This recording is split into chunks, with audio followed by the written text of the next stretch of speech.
నేను శ్రీకాంత్, హీరో శ్రీకాంత్ ఒక 2 ఎకరాలు కొందామని కారులో డబ్బులు పెట్టుకొని వెళ్ళాం. అడ్వాన్స్ ఇద్దాం ఆయనకి. ఆయన ఎకరం 20 లక్షలు చెప్పాడు అదే ఏరియాలో.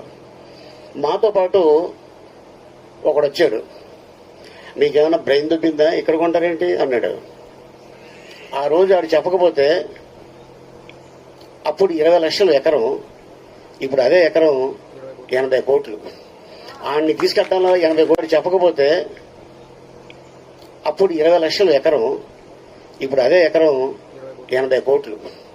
ఆయన్ని తీసుకెళ్తాలో 80 కోట్లు పోయింది మాకు. అందుకని భూమి కొంటున్నప్పుడు మీకు ఆలోచన వస్తే డబ్బులుంటే కొనేయండి, ఎవరికి చెప్పొద్దు. ఎవరికైనా చెప్తే వాడు డెఫినెట్ గా ఏదో వంక పెడతాడు, మనకి లేనిపోయింది టెన్షన్ స్టార్ట్ అవుద్ది బ్రెయిన్ లో. సో అందుకోసం అంటే నేను ఎందుకు చెప్తాను